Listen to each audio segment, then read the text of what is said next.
Dental processes അഥവാ കൃത്രിമ പല്ലുകൾ എടുത്തതിന് ശേഷം അല്ലെങ്കിൽ പല്ലുകൾ പൊഴിഞ്ഞതിന് ശേഷം ആ പല്ലുകളുടെ സ്ഥാനത്ത് നമ്മൾ ആർട്ടിഫിഷ്യലായിട്ട് പല്ലുകൾ വെച്ചു കൊടുക്കുന്നത് അതിനെയാണ് ഡെന്റൽ പ്രോസസ്സസ് എന്ന് പറയുന്നത്.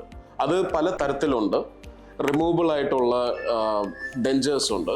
അത് പാർഷ്യൽ ആവാം, കംപ്ലീറ്റ് ആവാം. പാർഷ്യൽ എന്ന് പറഞ്ഞാൽ കുറച്ച് പല്ലുകൾ മാത്രം നമ്മൾ മിസ്സിംഗ് ആയിട്ട് അതിനെ റീപ്ലേസ് ചെയ്യുന്നു. കംപ്ലീറ്റ് ഡെഞ്ചർ എന്ന് പറഞ്ഞാൽ മൊത്തം പല്ലുകൾ, എല്ലാ പല്ലുകളും പോയ ഒരു പേഷ്യന്റിന് നമ്മൾ അതിനെ കംപ്ലീറ്റ് ആ ഒരു ഫങ്ഷനെ നമ്മൾ റിസ്റ്റോർ ചെയ്ത് കൊടുക്കുന്നു.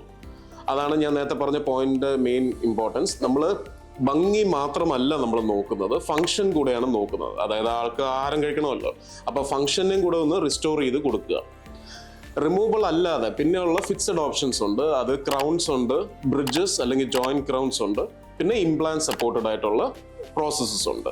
അത് ഇംപ്ലാന്റ് ആണെങ്കിൽ നമുക്ക് സിംഗിൾ ഇംപ്ലാന്റ് കൊടുക്കാം. അതായത് ഒരു പല്ല് മിസ്സിംഗ് ആണെങ്കിൽ അതിന് നമ്മൾ ഇംപ്ലാന്റ് വെച്ച് കൊടുക്കുന്നു.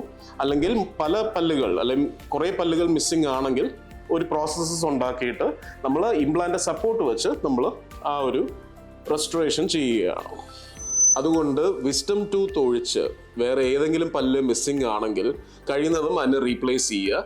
ഭംഗിക്ക് വേണ്ടി മാത്രമല്ല, ഫങ്ഷനെയും കൂടെ റിസ്റ്റോർ ചെയ്യാൻ വേണ്ടി.